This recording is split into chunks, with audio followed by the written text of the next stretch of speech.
Welcome, everybody, to the College Football Playoff Preview Show on the Grizzly Crew Sports Network. Tonight, we're going to break down all four first-round games, and if you want to bet on those games, the best place to go is BetMGM. You can click on the link in the description down below if you're watching on YouTube. I am your host, Mike Goodpaster. Right now, I want to welcome in my co-host, Dan, the man, Kornhauser. How you doing, Dan?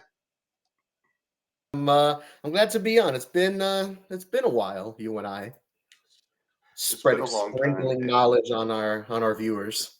Sprinkling something on the viewers. We're not really sure Something. what sometimes, but we are sprinkling something.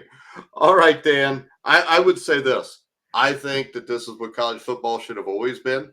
I would like even more teams. Just give me 32 and eliminate all bowl games because I don't need to see South Alabama play Marist in the Tampon Bowl or whatever the hell they're going to play in. All these are stupid.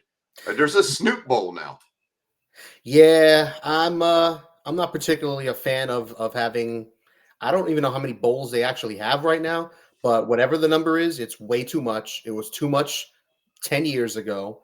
And I get why they're doing it. It's all about the money. It's all about the exposure for some of these kids who most of them, don't get national broadcasted games. Most of them may not even get actually regionally broadcasted games. They might just get the games that they play. 90% of their games are on local television or in that particular state or something like that. So it's a nice experience for the kids and all the players, and everyone gets cool gifts and stuff like that from these different bowl games. So it's fun, it's cool for them, but as a fan, I don't like it. But on the flip side, I don't know if the answer is expanding the field men's or women's college basketball. That's not college basketball. It's what every other college football division plays. Is anywhere from about everybody's 32 teams now. But I think the talent discrepancy at the highest level from the top 12, 16 teams down to the 60th best team. I think I didn't it's say 60 teams, Dan. well, maybe not that much, but even still to the 40th best team. I think I there's still didn't a say huge 40, leap. Dan. I said 32. Whatever, same thing. It's close enough. That's still a lot of teams. I don't know if I want to see the 32nd best team play against the number one team or something, or however they cut up the brackets. It's weird. I Well, don't at know. least we have 12, but my only real issue with this is the way it's seeded. This should be 1 through Oh yeah, 12. The best team's 1. The yeah, 12th best team is 12. I mean, I agree with that. I don't know if Boise State's really the third should be a third seed or whatever it is. Not knocking it that much. I think Arizona State should be a top 4 seed, but we'll talk about that in a little bit.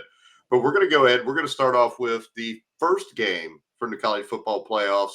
This is similar to when we did a Super Bowl preview show and the Bengals were in it. I never thought I would ever do that, even though I'd seen them in the Super Bowl a couple times. I swear to God, Dan, I never thought that I would do a college football playoff show and we would talk about the Indiana Hoosiers. But the Indiana Hoosiers will travel to Notre Dame, which of course gives a lot of Indiana fans pause for concern because most Indiana basketball fans when I was growing up were Notre Dame football fans because Indiana didn't have much of a football program. But here we are, Dan, Friday night, national television audience at South Bend, touchdown Jesus, all that good stuff. The Indiana Hoosiers and Kurt Signetti will go in at 11-1. Their only loss was to Ohio State to battle Notre Dame. The point spread is 7.5 points, which I think is too much in this game. Dan, what do you think?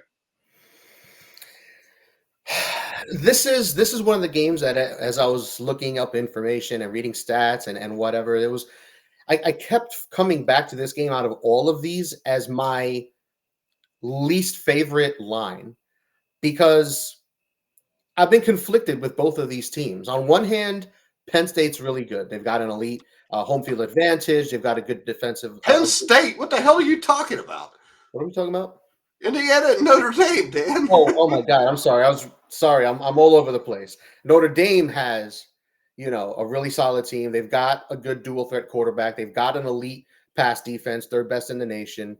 They have one of the best scoring defenses in the nation, or scoring offenses in the nation. But Indiana's no slouch. They're elite on both sides of the ball statistically. They had one bad game against Ohio State, and it wasn't even because Ohio State was so much better. Indiana gifted them Two that special game. teams, the two special teams mistakes. I believe Mhm. it was the third quarter that Yep. basically cost them the game. They should they should have won that game without those two special teams touchdowns that they gifted them. That game might be a lot different, and I don't think Indiana should be slept on. I hate that this line is 7 points. It should be lower. Yeah. So when we look at this game, I think we both could agree. I would probably take the points if I go to BetMGM to bet this. Now, I think the big thing here for Indiana and why Indiana can win, I think the big key here is tempo. I think that's the best way to describe what they do. They are decisive, whether running the ball or passing the ball. They're one of the most efficient teams in America. They don't turn the ball over. If you look at it, people say they didn't beat anybody. Who Notre Dame beat? Notre Dame beat Texas A&M. That doesn't seem all that great now. It did at the start of the season. But we did see Indiana run through teams like Nebraska and Michigan was only a week away from bludgeoning Ohio State, or 2 weeks away from bludgeoning Ohio State. So they're not that bad. I think the big advantage here for Indiana is Curtis Rourke. I think he is infinitely better than Riley Leonard. Riley Leonard was a dude that was so bad at the start of the year they lost to Northern Illinois. Northern Illinois didn't even finish in the top four in the MAC. They're not even in a bowl game, which means they had a losing record. Because if you go 6-6, of course, you're in a bowl game. The other one thing is this: everybody talks about Notre Dame up front. Notre Dame's good up front, but the Hoosiers have yet to allow more than 137 yards on the ground in a given game. They're number one in the Big Ten on run D. They've only given up more than 100 yards in rushing 4 times. And Kurt Cignetti, I think, has an ultra disciplined team here. And when you look at the skill positions, I think Indiana is much better at quarterback. I think Notre Dame's offensive line might be the best in the country. Indiana also had a couple of injuries to that offensive line, which affected that Ohio State game. Everybody in Indiana right now is healthy and ready to go. When I look at Notre Dame, Dan, the offensive and defensive lines are really good. The weather's going to be bad, so maybe that plays in their favor. But come on, how many times have we seen Notre Dame get to a place like this and crap all over themselves? I think Indiana, maybe the best thing to happen to them was to go to Ohio State and have something like that happen, because I think that was a team that was flying so high. Sometimes it's good to be brought down to earth. We look at the coaching matchup, both excellent coaches. I think Cignetti's better. He's a dude that's rolling with a career record as a head college football coach at 130-36. That's not too bad. So my pick here, and I'll give you yours, Dan. I think Indiana wins this game. I think they win this game 27-24. And I think it's actually possible here, Dan. Indiana could blow Notre Dame out. And the reason I say that is this: if Indiana was to come out and get a couple quick touchdowns, and all of a sudden Riley Leonard's got to win you the game, this could turn into a blowout. Now, I think the way Notre Dame wants to play it is they want to grind it out, get you in the snow, and I guess you can't really have mud anymore. But I think they do have grass at Notre Dame at least. Is it going to be snowing out there? There's supposed to be 2 to 3 inches of snow. The snow's supposed to end about game time, so there might be a little bit of snow on the ground. And I think Indiana's a physical football team, just like Notre Dame. I'm going to go with the Hoosiers to win this game. I like that pick. I do. It shows some sand. And you said it's Notre Dame -7, yeah? Yeah, Notre Dame -7.5. So you can get Indiana, I think, at like plus 250 if you're betting it straight up, which I will be doing at BetMGM. Click on the link in the description down below if you're watching on YouTube. Go ahead, Dan.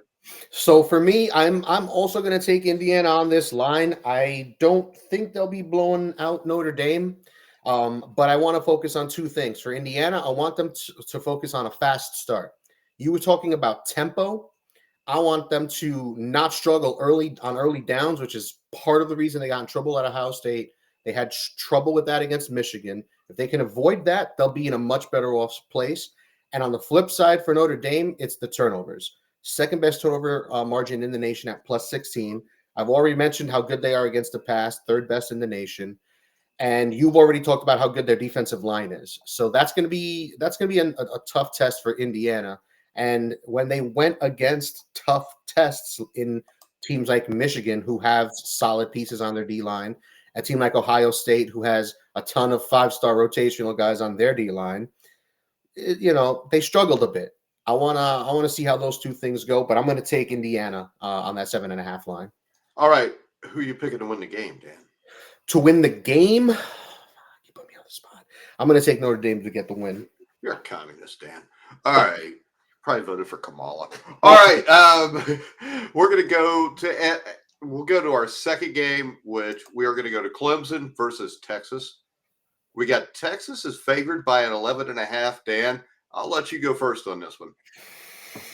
Because that seems like a lot of points. And this is the thing. Everybody talk about Indiana's schedule. Who'd Texas beat? Well, nobody.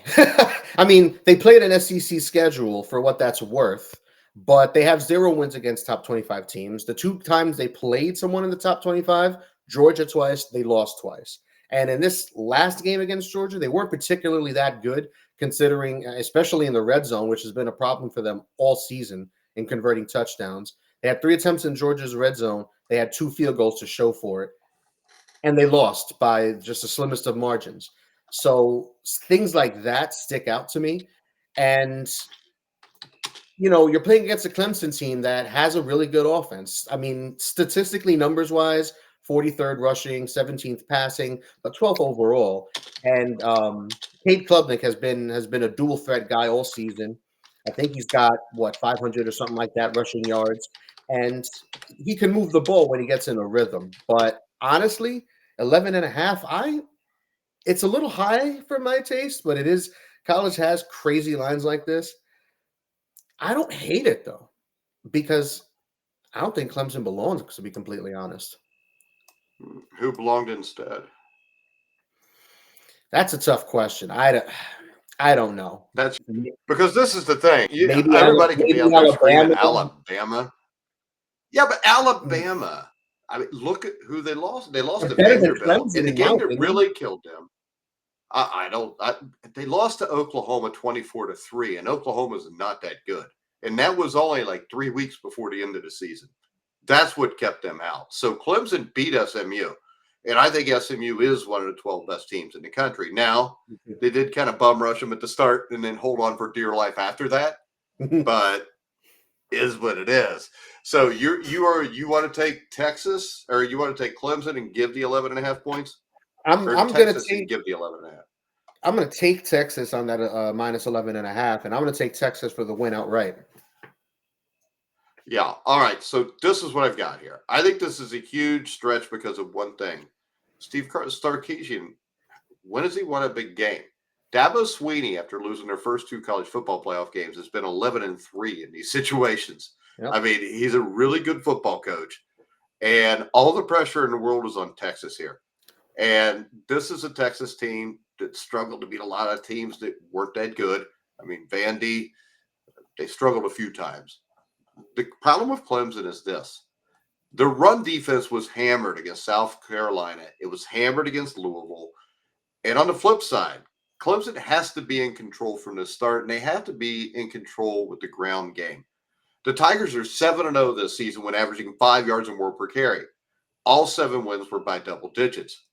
If that doesn't work, Cade Klubnik has got to win this game on his own. I don't think he's good enough to do that. They got to be able to run the ball. The issue here is this. You have to run on Texas. The Longhorns have yet to allow 5 yards per carry in any given game. They play defense like they have 13 guys on the field. Now, what we saw in their last game, they play offense sometimes like they have 9. So that will keep this game fairly close. I think with Dabo Swinney as the head coach, I'm going to take Clemson in the 11.5 points, but I think Texas will eke out the game something like 20-17. All right, Robert Stewart has a comment. He says, IU for sure. We have a good defensive line. Yo from Vero. Never listened to a Hoosier that vacated to Florida because they were too soft to live in the winters. Nice. I'm just kidding, Robert. I love Robert. All right, so that's what I've got. I think Texas advances here. And I will tell you, looking ahead to the second round, I think Texas will lose to Arizona State. And I think Indiana will beat Georgia. I'll give you those 2 little nuggets right there before next week. I may change my mind after watching these games, especially if the teams I picked to win lose this week. But all right, we'll move on. We've got SMU versus Penn State. Penn State's favored by 8.5 points. Here's my concern here, Dan. My concern is James Franklin is coaching this game, and it's a big game. And James Franklin in games against top 5 ranked teams, I think is like 1-11 or 1-12 lifetime. And I think SMU is a good team. I think they are better than Clemson, which is why they're actually even seated higher than Clemson. And I think they have a very good quarterback at Penn State. They've got a dang good running back. This is a dangerous team in this game, Dan. And SMU is the dangerous team? Yes. Oh, yeah, absolutely. I mean, they've got a good dual threat quarterback. They've got a good dual threat running back. Their defense is 4th in the nation with 93.4 yards allowed. Their offense is 6th in scoring. I mean, this is a really good all-around team. My only main issue with SMU is the turnover bug. They can be bit, and they can be bit pretty hard. They turned the ball over 6 times in a win against Duke, which they were kind of helped on that front because Duke is ass, but 6 turnovers nonetheless. They had 5 turnovers combined in losses against BYU and Clemson, and 14 turnovers. Actually, I believe Duke's in a bowl game, so yeah, they're still it's Duke, but no, they had 14 turnovers in 6 games on the road, so that doesn't really bear well here. But if they can control those turnovers, honestly, I'm not impressed with Penn State outside their home field advantage and their good D-line and ground game that can take over. I don't know. They don't do it for me. They really don't. Well, I think their quarterback Drew. What do you think of their quarterback? I'm glad he's going back for his senior year, as he should. But he's got a lot to work on. You know, he's got the big arm, he's got the prototype size, blah blah blah. But the ball placement isn't always there. He makes bad decisions when he's under pressure. I mean, you can say that about any quarterback, but for him, it's like a stark difference. Like there was a lot of hype for him in the draft world about him being a potential first-round pick. If he came out this year, I was not buying that. Maybe he gets better. Actually, with the quarterbacks, with the quarterbacks coming out in this draft, Dan, with the quarterbacks coming out in this draft, he might have been winning in the first round. There's not a whole lot there. No, he might have. He's got what NFL teams like. He's just, not that mobile, not quite right. He got better from last year, which is, what you want to see. He's gotten a lot better, but I thought he was terrible last year. But yeah, when you're completing like 55% of your passes or something, there's really only, there's 2 ways to go. But really, for someone like that, there's one way to go, and that's up. So saying that he got better, that's great. You want to see that on a year-to-year basis. I want to see more now. Now we got to see the refinement going into his final year and see where that leads us. All right. So I would say this. When I look at this game, like the Indiana game, I think tempo is the biggest word you can use here. I think the issue is going to be, I don't think SMU is going to be able to run the ball against Penn State. They're going to have to throw it. This is another game where if you look at the weather forecast, it's supposed to snow. I think it's supposed to snow during the game. Of course, that could change in a couple days with the weather forecast. But SMU brings it from everywhere on defense. And this is where Drew Allar better be improved because they're going to blitz him all over the place. Yep. And there's a lot of pressure on James Franklin. And I like SMU in the points here. I love it. So do I. I'm going to take SMU at this plus 5.5, and I think they win. 8.5. It's 8.5 right now. That's wild. That's almost as disrespectful as the IU line. Yes, it is. So I don't know if I'm going to pick SMU to win outright. I think I'm going to take Penn State to win a close game, but this would not shock me. Actually, it wouldn't shock me if the underdogs won every one of these games. I mean, you can make a case for every one of these games. Except maybe Clemson, Texas. I mean, the case to be made for is the experience. It's the experience in Dabo Swinney, though. And all the pressure is on the home team here because Texas, their 2 biggest games, they crapped all over themselves. Now, that brings us to what everybody calls the biggest game of the weekend. It's not because it's Indiana versus Notre Dame. I live in Indiana, so everybody wants to watch Indiana Notre Dame. But it's the Tennessee Volunteers against Ohio State.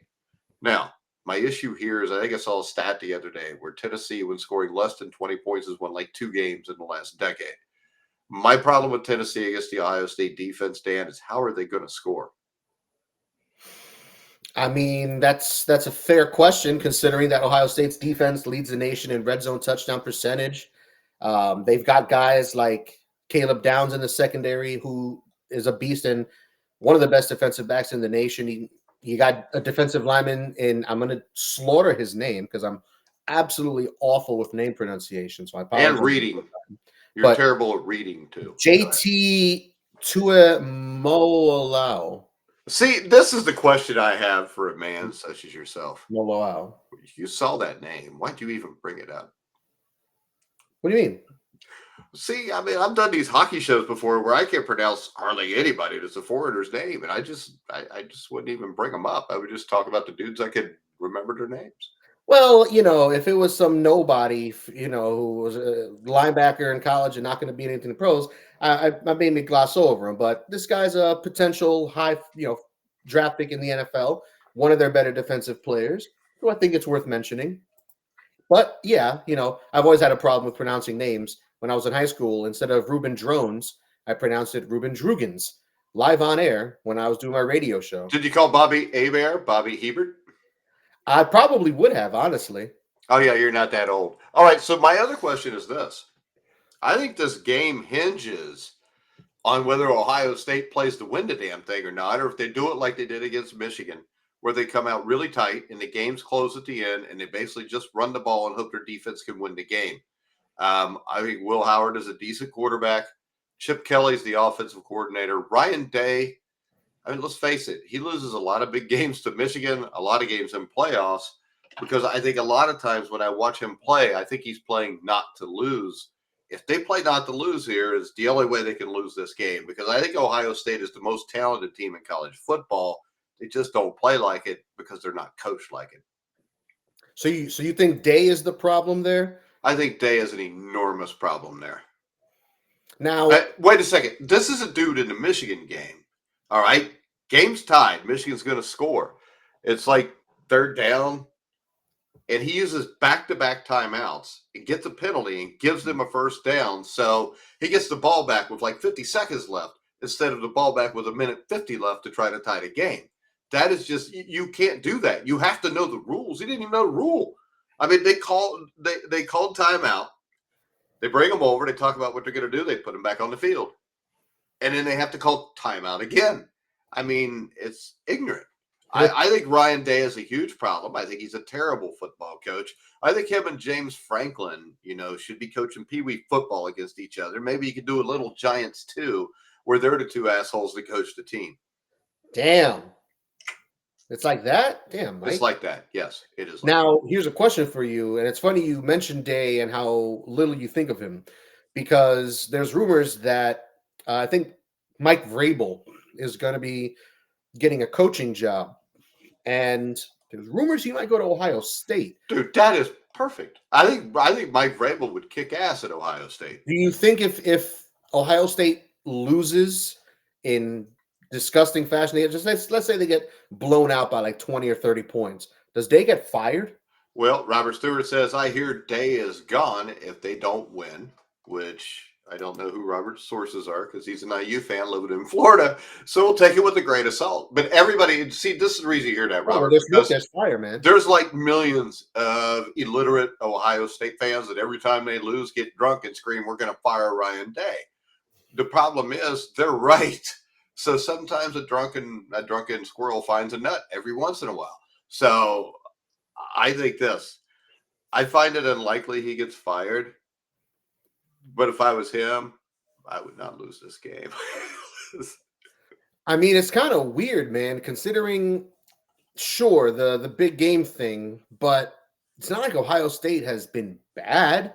They haven't beaten Ohio State. Wait, they haven't beaten Ohio State. They're one of the most talented teams in the nation. They haven't beat Ohio State since 2019. You mean Michigan? Ohio State has not beat Michigan since 2019. That can't happen. That's gotten Ohio State coaches fired before. Earl Bruce won an average of 10 games a year, but he ran through a dry spell against Michigan and he got his ass fired. I mean, it was the same thing with Harbaugh, Michigan versus Ohio State. Wasn't Harbaugh like 0-4 or something like that He before might have he been 0-5 or beat 0-6 even, but the something like difference that? is Yeah, this: going in Ohio State, because Urban Meyer had a huge advantage on Michigan, and the thing is, Ryan Day somehow gave that up. Let's face it, Ohio State rolling with Dwayne Haskins at quarterback. All these, how many times we see an Ohio State quarterback go somewhere else and all of a sudden they're balling? I mean, hell, Joe Burrow was an Ohio State Buckeye. I believe Dwayne Haskins beat him out for the starting job. sounds about right. Well, I mean, that's what you get. And right now, I think that Joe Burrow's a lot better than Dwayne Haskins, but that was mean. But It's too soon. I don't know how soon it is. I don't remember when it was. But I'm saying even when he played, it was obvious who was better. Yeah. And they still screwed this up. So I think this. I don't know how Tennessee is going to score enough points to win this game, but we just saw Ohio State limit themselves to 10 points against Michigan. If they do that again, I mean, they got to realize we got all these weapons. Let's throw it around and see what happens, because they're not going to win a national championship by trying to just run the ball and play defense, because you're going to run into teams you can't do that against. I mean, Oregon will beat you. And remember, Ohio State is a team that I think Ryan Day's biggest issue is I don't think he's a great game manager, and it bleeds to the team. I mean, we saw their quarterback in field goal range. I mean, on the last play of the game with the clock running out, just slide down and in the Yeah, game. he slid. I Yeah, mean, people could say, what a big deal or how that's all on the quarterback, but what we watched the coach then use back-to-back timeouts when you're not allowed to get a penalty and let Michigan take another couple minutes or a minute or two off the clock while he's burning time. And the rest of these timeouts, that's an issue. I think in the end, I don't think Tennessee has enough offense. I think this is a close game till halftime. I think Day then realizes I'm about to lose my damn job and maybe just lets it fly then. If he doesn't let it fly, though, Tennessee can win this game. But if he does let it fly, Tennessee can't hang with Ohio State. And I'll tell you, there's very few teams in this tournament that can hang with Ohio State if they just go out guns blazing and go attack people and play to win. yeah. I mean, for me, I don't know. I'm with you. I don't know how Tennessee is going to score in this one, because Ohio State has maybe the best defense in the college playoffs aside from Indiana. They have the second best run defense in the playoffs behind IU. They have literally the number 2 passing defense in the nation, and they're first in defense overall. So, and I already mentioned how good their defense is in the red zone. They lead the nation in red zone touchdown percentage. So, with a freshman quarterback in Nico, I don't know how good they're going to be. Their passing offense has been inconsistent all season. Their offense is extremely inconsistent in the red zone. They're 67th in red zone touchdown percentage in the nation. And yeah, I mean, they can run the ball with the best of them. Dylan Sampson is an All-American. He's a star for them at running back. But what happens if they shut him down? And see, I'll bring this up, though, Dan. I think the other thing you missed with Ohio State is that Michigan loss was huge. How are they going to respond to that? I mean, is this something where it spirals out of control, or is it something they can pull back together? What worries me with Ryan Day as the head coach. And I mean, it's like Army Navy. Army had the better year. They won the conference championship. But damn it, they lost that Navy game. So now they feel like they didn't do a damn thing. And that's in the back of your mind when something like that happens. I mean, when you lose a conference championship game or a big rivalry game, you don't remember anything else. And it kind of destroys you. I mean, I saw that happen with my own team. We lose a conference championship game 48-46 on basically the last play of the game. And then we've got to play in a Division I national semifinal a week later. I mean, number one, you feel like, how in the hell am I even here? Because I just lost that game. I mean, we see it in the NFL. I remember many times last year doing the Pick'em show with you on Wednesday nights. And how many times did you say, this team that's got the better record going against one of the worst teams in the league, I'm going to pick the worst team in the league because the better team just played their division rival on the road. They had to come back. It was a hard game. They're drained from the emotions and whatever. And there's a thing. That's a thing. It is something to deal with. But I'm going to side with Ohio State. I am too, but it's still, there is a way here for Tennessee to win this game. No, absolutely. And see, here's the thing. Samson, even in games where Tennessee's passing offense has been not carrying its weight, let's just say, Samson's been good. Samson's been consistent. He's put up 90-plus rushing yards in every game except for one, I believe. And the one game he didn't was because he only had, I think, like 10 or 11 carries in that particular game. So that's nice to have a weapon like that, an established weapon like that in the backfield, one of the best offensive players in the country. So I think they're going to want to lean on him early and often. And I think that's their path to victory. However, Ohio State doesn't lose games at home back-to-back. They haven't lost at home back-to-back since 1990. That's usually because half their games at home are played against MAC competition. Yeah, one week they lose, and the next week they'll play, Wake Forest or something like that. No, Wake Forest would be a huge step over most MAC teams. it's you lose, and then you play Central Michigan. But, there's I keep saying but with Ohio State. And even though I'm going to pick Ohio State to win this game, there's too many buts in there for me with Ohio State. Like, their offense is good, but can Will Howard step up if they need him to late in the game?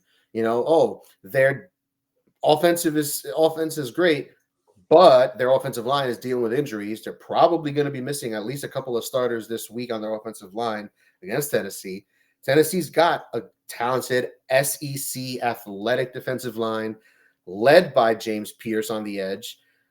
And maybe, that's going to get to Will Howard. There's an avenue, like you said, where Tennessee can win this game. But I think Ohio State's going to take it. I just think they're going to have trouble in the next round. Yeah, against Oregon. Yeah, because that's a team where you're not going to be able to play it safe to beat them.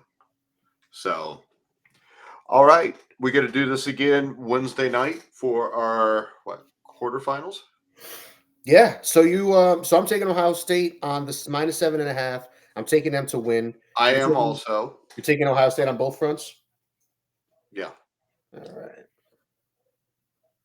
All right. So I wrote it down, and we're looking. So the IU Notre Dame, it's Notre Dame -7.5. We both have IU on that 7.5 line. You have IU winning outright. I have Notre Dame winning outright. Yeah, you're a chicken.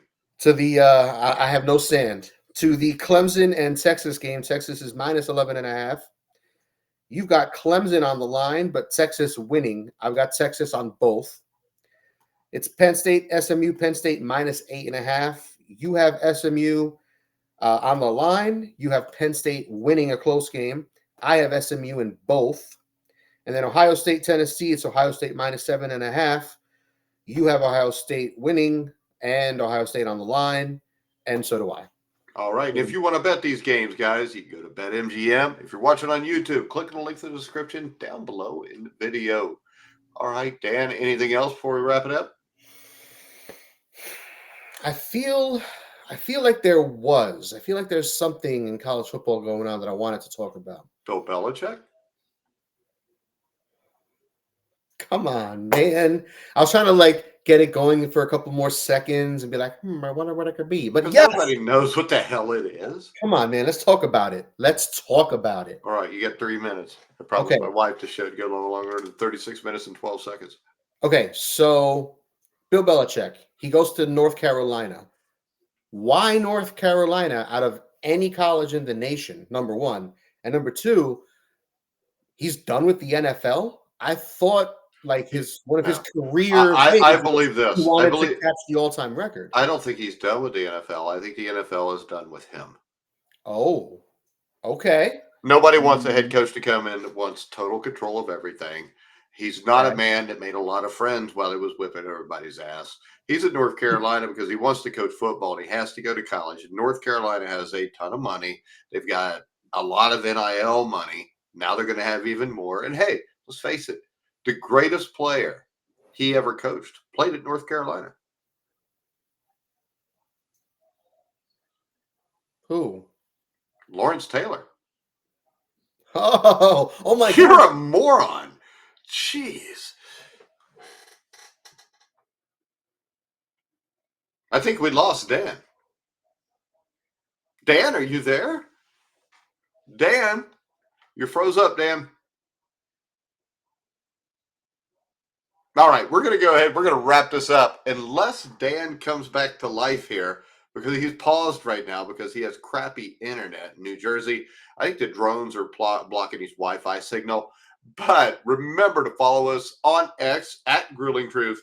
Like, subscribe, hit the bell notification on YouTube. But for now, I'm Mike Goodpaster. He's Dan Kornhauser. You've been listening and watching to the Grueling Truth, where the legends speak.